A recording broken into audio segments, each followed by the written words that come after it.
Dan saya Diana Sarai dengan NPM 2006476240. Di sini kami akan menampilkan video sebagai tugas pengganti dari mata kuliah UAS PPH Badan dengan tema konsultasi rekonsiliasi fiskal.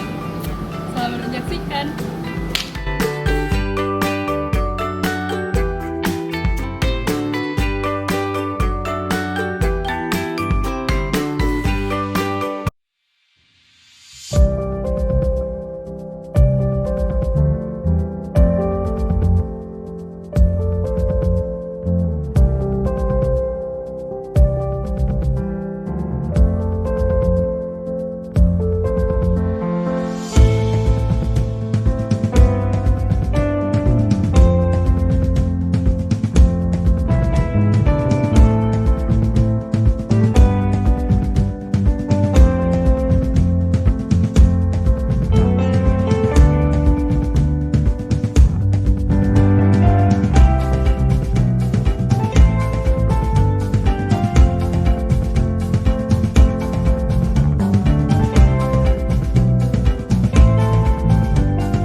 Jadi Mbak, ada beberapa kesalahan dari perhitungan yang udah Mbak buat sebelumnya.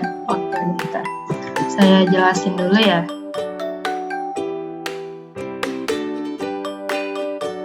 Nah, jadi di sini kesalahan yang pertama itu pada saat Mbak menghitung penyusutan. Jadi kalau pada rekonsiliasi fiskal ini, penyusutan untuk akuntansi dan pajaknya itu berbeda.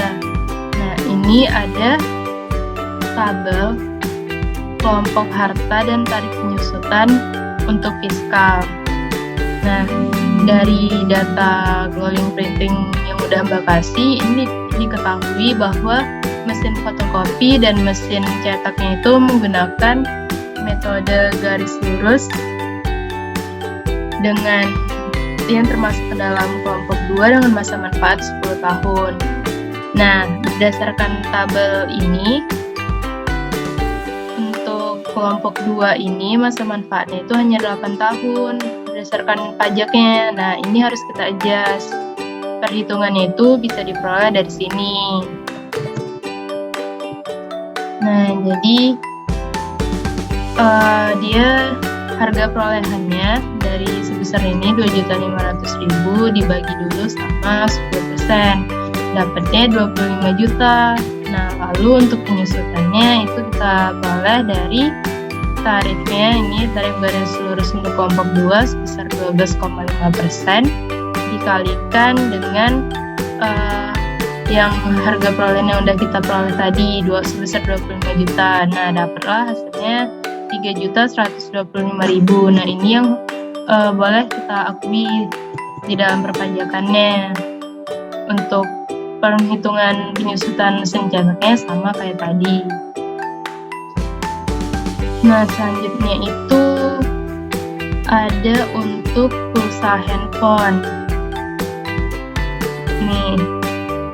Nah, jadi untuk pulsa handphone itu sendiri di dalam keputusan DJP nomor KAP 220/PJ/2002 itu dijelaskan bahwa atas biaya pengisian pulsa dapat dibebankan sebagai perusahaan dapat dibebankan kepada perusahaan sebesar 50% dari biayanya.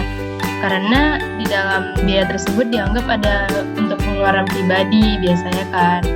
Nah, untuk ketentuan ini juga nggak hanya berlaku untuk pulsa, tapi juga untuk perolehan atau pembelian telepon seluler yang dimiliki dan dipergunakan untuk pegawai.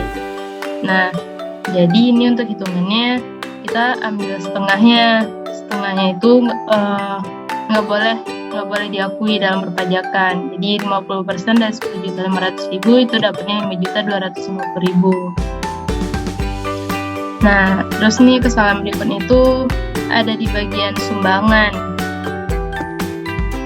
Untuk sumbangan ini, jadi di dalam Undang-Undang PPH pasal 6, sumbangan yang diperbolehkan itu ada 5. Yang pertama ada sumbangan dalam rangka penanggulangan bencana nasional, sumbangan dalam rangka litbang, biaya pembangunan infrastruktur sosial, sumbangan fasilitas pendidikan, dan juga sumbangan dalam rangka pembinaan olahraga.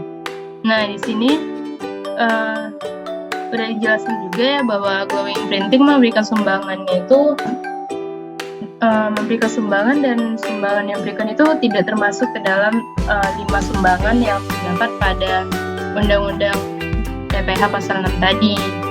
Nah, dan mungkin ini ada juga ya untuk sumbangan sarana olahraga, namun karena sumbangan ini hanya untuk RT ini ya, dia bukan bersifat nasional, jadi tetap tidak boleh diakui. Nah, dari sini koreksi positif sama koreksi negatifnya udah selesai. Ini kita juga udah dapat total penghasilan netonya berapa. Nah, nantinya penghasilan neto ini akan menjadi dasar untuk penghitungan PKP-nya, dan nanti akan dihitung lagi kan PPh terutama berapa. Nah, ini dia ada untuk laba usaha sebelum pajaknya nih ya, totalnya 5.095.100.000. Lalu ini laba fiskalnya 4.458.250.000. Nah, ada tambahan info nih. Jadi kalau untuk wajib pajak badan itu ada fasilitas 31E namanya. Nah, jadi untuk wajib pajak badan dengan peredaran bruto sampai dengan 50 miliar itu mendapatkan fasilitas berupa pengurangan tarif 50% dari tarif normal yang dikenakan atas penghasilan kena pajak dari bagian peredaran bruto sampai dengan 4,8 miliar. Nah, karena di sini omset Glowing Printing sendiri itu udah mencapai udah dalam rentang 4,8 M sampai dengan 50 miliar, maka PKP-nya itu ada yang mendapatkan fasilitas fasilitas dan ada yang tidak mendapatkan fasilitas. Untuk yang mendapatkan fasilitas ini penghitungannya dari 4,8 miliar itu dibagi sama ini laba fiskalnya. Dibagi sama peredaran usaha lalu dikalikan sama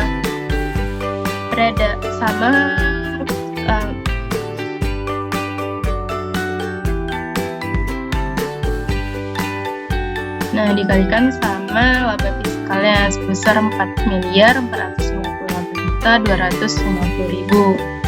Nah, untuk yang PKP tidak mendapatkan fasilitasnya itu diperoleh dari laba fiskalnya dikurangi dengan PKP yang mendapatkan fasilitas 31E.